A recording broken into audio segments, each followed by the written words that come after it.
Ryan estreando com assistência no Bournemouth. Para completar, o Vasco e a busca por patrocinadores masters, Allan Kardec procurando o clube no futebol brasileiro, tem as últimas de mercado, bastidores, finanças e muito mais. Fala aí pessoal, eu sou Jorge Nicola, bem-vindos a mais um vídeo do canal. Sempre bom ter vocês por aqui, sem perder tempo, pedir para deixar like, se inscrever no canal e ativar as notificações. Quero te contar que Ryan, ex-jogador do Vasco e potencial convocado para a seleção brasileira, estreou com o pé direito na Premier League. Nesse sábado, o time dele, o Bournemouth, venceu por 2-0 o Wolverhampton, lanterna da Premier League. O Ryan entra no segundo tempo, aos 22 da etapa final, quando seu time vencia por 1-0. A partir desse momento em que o Ryan entra, pressão total do Wolverhampton, que acerta a bola na trave e desperdiça uma série de chances. O Ryan, no finalzinho da partida, cria uma jogada e serve um companheiro que chuta para fora. Até que aos 45 da etapa final ele recebe, protege, ganha do corpo do João Gomes e faz cruzamento perfeito para o gol do 2-0, gol marcado pelo Alex Scott. Depois da partida, o técnico do Bournemouth falou o seguinte sobre a participação, a presença do brasileiro comprado do Vasco por 35 milhões de euros. Foi o cenário perfeito para a estreia. E está claro que a habilidade dele é muito boa. Tenho muitas expectativas em relação ao Ryan. Acho que ele tem potencial para fazer sucesso no Bournemouth, para ser vendido para um clube ainda maior e figurar na seleção brasileira. O que você pensa sobre o ex-jogador cruzmaltino? Já usa o espaço para comentário e registra a sua opinião, beleza? Quero falar agora sobre Allan Kardec, centroavante que completou nesse mês de janeiro 37 anos de idade, jogador de números bem legais, por exemplo, Santos, São Paulo e Palmeiras. Chegou a fazer sucesso no Benfica e esteve na temporada passada no Atlético Paranaense, conseguiu acesso com o Furacão. O Allan Kardec está livre no mercado e em busca de oportunidades. Importante contar que para o Allan Kardec, nesse momento, a questão financeira não é um impeditivo. Ele não busca uma proposta muito vantajosa. Ele quer um projeto legal em que ele possa jogar em alto nível. É importante registrar que o Kardec está livre, ele não teve seu contrato renovado com o Atlético Paranaense, mas tem mantido a forma física, aguardando por ofertas. Teve sondagens de times da Série B, decidiu recusá-las porque sonhava em ter a oportunidade de atuar numa equipe da primeira divisão. O que você pensa sobre o Kardec? Só vale a lembrança de que no ano passado, mesmo não tendo conseguido jogar com o Odair Hellmann por opção do treinador, ele termina a temporada como vice-artilheiro do Atlético Paranaense com apenas um gol a menos do que o Viveiros, tendo jogado muito menos minutos do que o colombiano. Bora falar agora sobre o Vasco da Gama e a busca por um novo patrocinador master. Cruzmaltino não tem um patrocínio no peito da camisa desde a saída da Betfair. E dá para descartar duas das casas de apostas interessadas em fechar com o Cruzmaltino. A 01Bet e a Energia Bet não foram aprovadas pelo compliance do Vasco. Tudo por conta da falta de garantias bancárias. O presidente Pedrinho não quer se associar a uma empresa que pode lá na frente não cumprir com as obrigações e os termos do contrato. É óbvio que faz falta não ter um patrocínio master. A gente está falando de 50, 60, até 70 milhões de reais por temporada, mas entre fechar correndo o risco de não receber ou ficar sem patrocínio master, o Vasco tem preferido essa segunda opção. Só para completar o noticiário vascaíno, falar sobre reforços. Negociação com o Spinelli, centroavante argentino que pertence ao Del Valle, segue emperrada. Proposta de empréstimo com obrigação de compra foi descartada pelo Del Valle. O time equatoriano só topa negociar o Spinelli com venda à vista em definitivo. Já Cuiabano aceitou a proposta do Vasco. Lateral esquerdo de 22 anos de idade topa trocar o Forest pelo Vasco, mas o clube inglês insiste em 8 milhões de euros. E a proposta do Vasco foi de empréstimo com obrigação de compra de 6 milhões de euros. Primeiro mês já foi embora da nova temporada. Vamos falar sobre reforços que chegaram, vão estrear segunda e os que estão a caminho. Esse é o nosso tema principal do vídeo. Vamos debater a nossa paixão. Então chega deixando o seu like, já comenta, compartilha, se inscreve no nosso canal, dá essa moral, porque aqui é a sua casa, é a casa do fanático vascaíno. Vamos junto, tiver a função hype o vídeo aí também. Segunda-feira tem o jogo com o Madureira e eu volto a transmitir. Sei que você está com saudade e eu também estou com muita saudade de fazer a transmissão do nosso time. E segunda-feira estarei de volta com muita emoção. A emoção para o torcedor. Um jogo importante que o Vasco vai fazer a 5ª partida na Taça Guanabara para garantir a sua classificação de forma antecipada, tem que fazer algumas contas. Ontem, por exemplo, o Bangu venceu e ultrapassou o Vasco está na terceira posição, mas na área de classificação para a fase quarta de final do campeonato estadual, mas tem que pensar em fazer boas atuações. Mas não adianta fazer boas atuações contra os pequenos e quando o jogo é grande ou quando o jogo é importante, como foi o Campeonato Brasileiro, ter uma atuação muito abaixo. Há uma enorme discussão em relação ao desenvolvimento da equipe, ao desempenho do time, junto com o aproveitamento. No comando do Diniz ele é muito pequenininho, pouco mais de 40%, em que o treinador tem mais derrotas do que vitórias. Óbvio que ainda o elenco não está completo, mas normalmente, os elencos demoram a ficar completos. E principalmente na situação do Vasco financeira, ele demora até um pouco mais.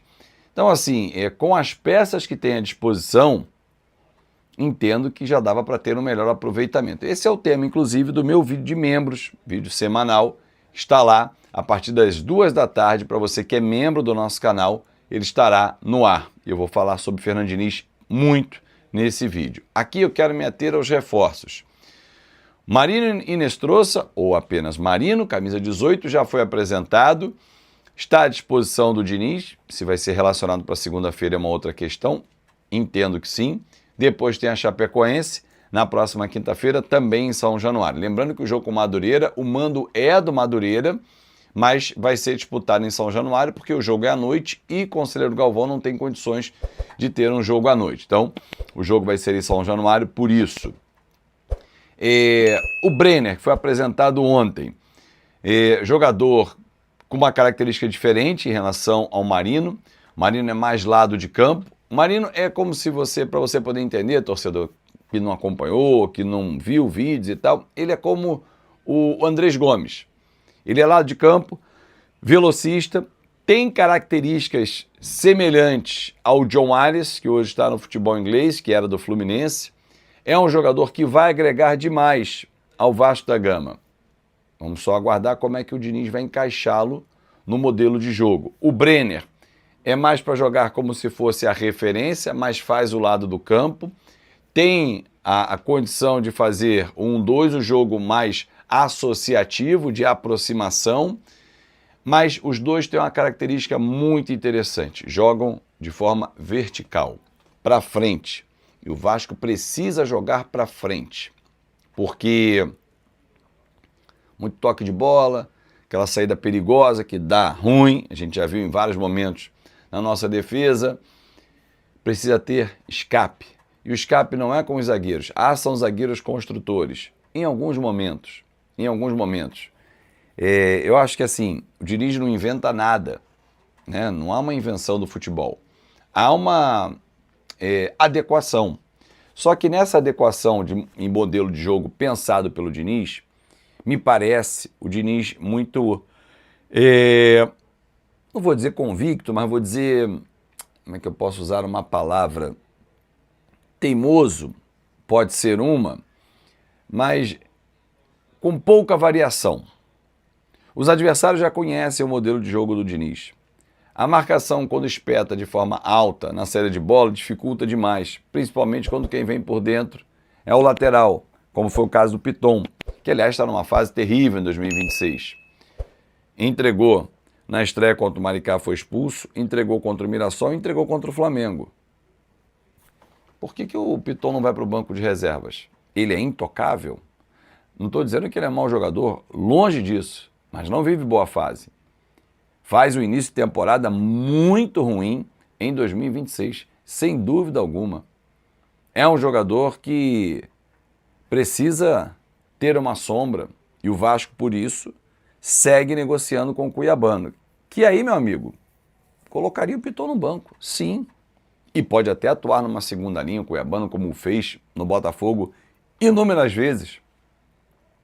Mas o Piton precisa ser incomodado, porque ele está mais acomodado. Ele sabe que no banco, ora entra o menino improvisado que é atacante, que é o João Vitor Luiz pouco participa, o Puma eventualmente improvisado, tem que tirar da zona de conforto. Vai segue negociando com o Cuiabano, tem sinal verde do staff, do jogador, do atleta, mas ainda não se entendeu com o Nottingham Forest, o que deve acontecer. Óbvio que numa jogada como essa, tem sempre um valor para cá, para lá, o Vasco oferece uma opção de compra de 6 milhões de euros, o clube inglês quer 8, é uma negociação que vai, puxa daqui, puxa dali, assim como é com Cláudio Spinelli, da equipe do Independente Del Valle. Os equatorianos fazem jogo duro, querem só vender, o Vasco fez duas propostas de opção de compra em modelos diferentes, uma é um empréstimo com opção de compra, outro já comprando uma parte e o empréstimo finalizando com as metas, finaliza a outra parte,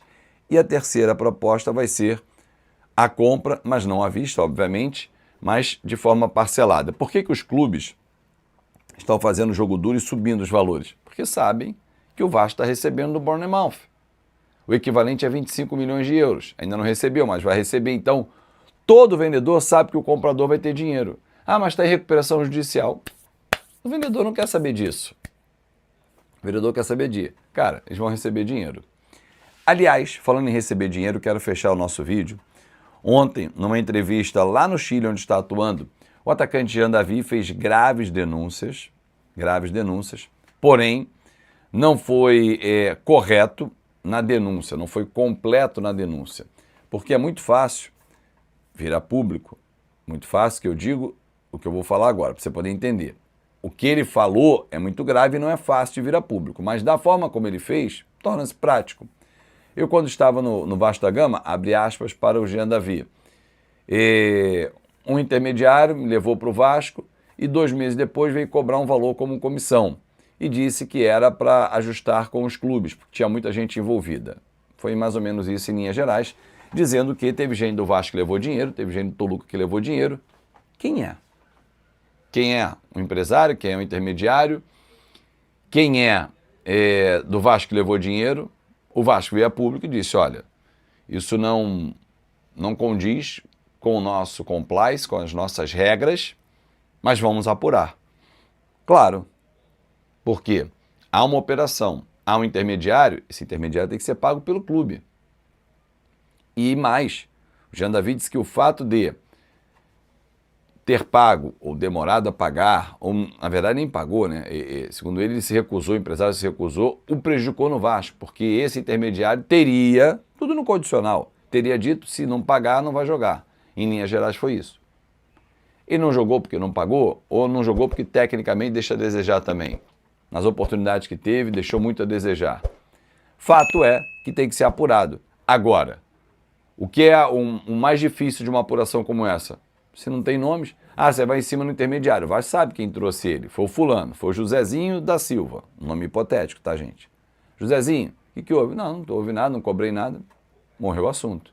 Se ele vem a público e diz, tem a ligação, tem o print do WhatsApp, para que jogou então no ventilador?